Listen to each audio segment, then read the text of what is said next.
Maintenance ended on January 28 and Bounty Rush was once again playable. There were major changes to graphics and gameplay, and the objective had changed from gathering coins to gathering flags. Characters' levels and stats now mattered for PvP. This change removed a lot of the free-to-play friendly aspects of the original release. Characters now needed 3 copies to unlock all of their traits, and 7 copies to get all of their medal slots, the new system comparable to Galley. Released January 28, the first new banner in 2019 included Crocodile and Enel. Crocodile had a long-range skill with short cooldown, a 64% health cut skill, and a heal on KO trait. Enel specialized in winning fights by using both skills, taking advantage of shock status to land both while the enemy was unable to move. Overall, Crocodile saw more play due to the ease of his playstyle compared to Enel. Released February 7th, the first Bounty Fest banner was available for 1 week, including Ace and Whitebeard. This was the first Bounty Festival banner, a new higher rarity unit with lower rates. The rates were only 3% for a 4-star, and 0.5% for each of the featured units. Ace was the first attacker to utilize long-range normals. Being at a distance allowed him to provide support in fights, but made him weak to close-range characters. Whitebeard brought 2 skills with Tremor. Tremor is a powerful status that prevents enemies from moving or being down. Both characters saw meta play and were considered strong. Whitebeard saw more play due to his strong status effects and ability to fight enemies at close and mid-range. Released February 14th, the Desert Kingdom banner lasted 1 week, featuring Luffy and Vivi.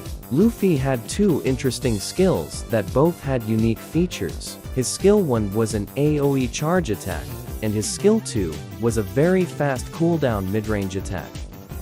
Vivi didn't bring anything interesting, but both skills had high base damage for the time. Overall, neither unit was considered top tier, but both found a place among fans of the characters. With the release of these characters came the start of Season 1 of League, a system that rewards players for their rank in League, with a unique title and some gems. Halfway through Season 1, a free 3-star Lion Song Zoro was given out. Zoro saw some play due to his powerful ignore defense skill. February review. Whitebeard and Croc were the clear favorites from this month. Characters like Arlong and Ace saw considerable play as well. Usopp had the most consistent cap speed. All units released at this time were viable due to the lower power level overall.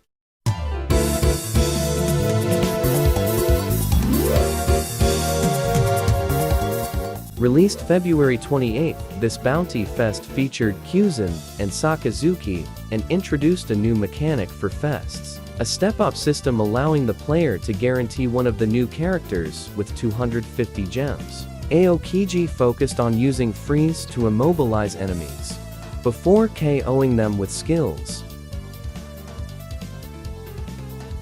Akainu focused on very high damage output and had one of the strongest traits. Resist Stagger allowed him to win 1v1s, easily overpowering enemies with his normals.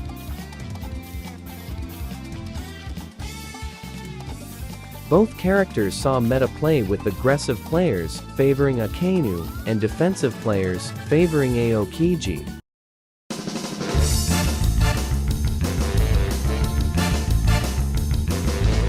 Released March 19th, the Kingdom of Sand banner featured Mr. 2 and Mrs. All Sunday. Mr. 2 had multiple speed buffs while being an attacker. This allowed him to chase down enemies easily. However, his attacks were a bit slow, making him weaker in combat. Robin brought powerful skills and normals that were hard to land. She would see some play from the top players, but the general player base did not consider her strong. Having followed the mediocre Desert Kingdom banner, players were beginning to skip step-ups and disregard the banners. At the end of March, Bandai released Survival 100, a new game mode. This mode would allow you to fight waves of enemies to gain a large amount of experience. March Review. Sakazuki and Kyuzan were the favorites from this month, both considered very strong. Released March 28, the 7 Warlords of the Sea banner featured Moria and Boa. This banner also saw a major change. The rates of pulling a 4-star increased from 3% to 5%. Moria gained benefits from allies being killed. Following in Croc's footsteps, he was the next character to have access to reliable heals. Both of his skills were hard-hitting, with Doppelman being the strongest skill released, and Brick Bat being very quick. Boa inflicted Entrance, a very powerful status, like Tremor, that immobilized enemies. Overall, Moria was the favorite. He dominated enemies with his high damage skills and considerable durability. Boa saw some play, but required very precise timing for her payoffs.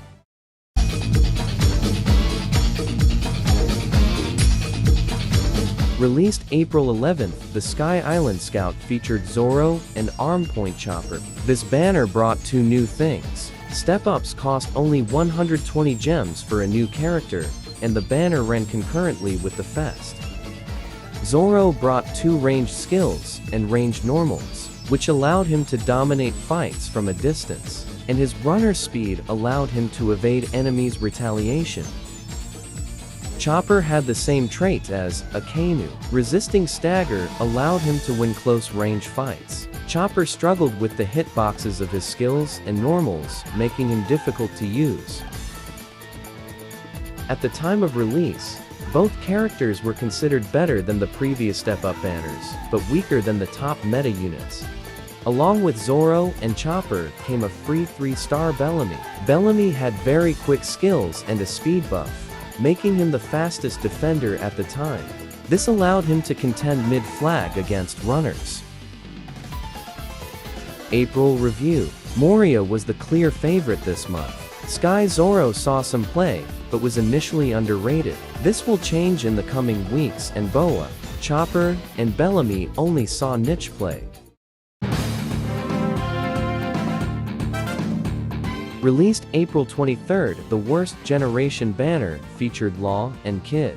This banner saw 2 major changes: the removal of the 250 gem guarantee, and the addition of a new pity point system, which required a player to spend 750 gem summoning to get a guaranteed fest.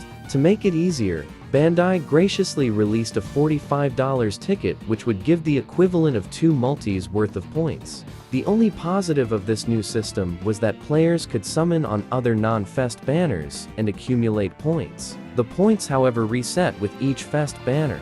Law brought 2 very powerful and unique skills.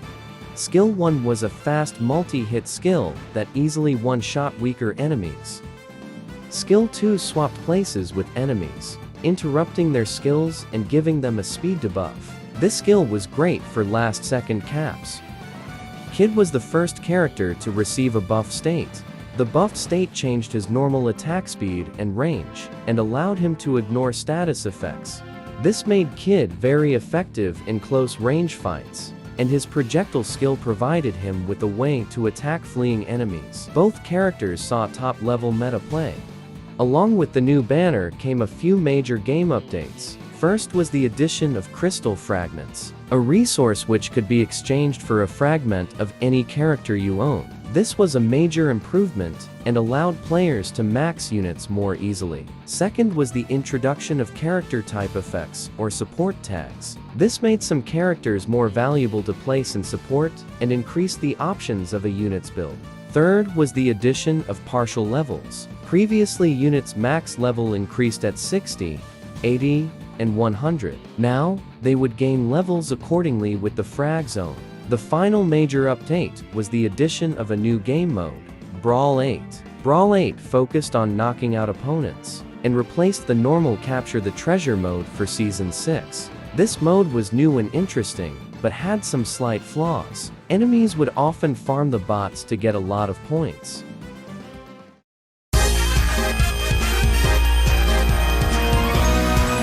Released May 5th. Featuring Time Skip Luffy, special banner was released for his birthday.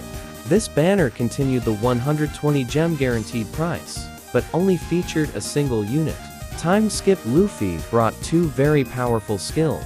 Skill 1 had a few seconds of invincibility while using it, and Skill 2 was one of the fastest animation skills released. Luffy's normals also had great range.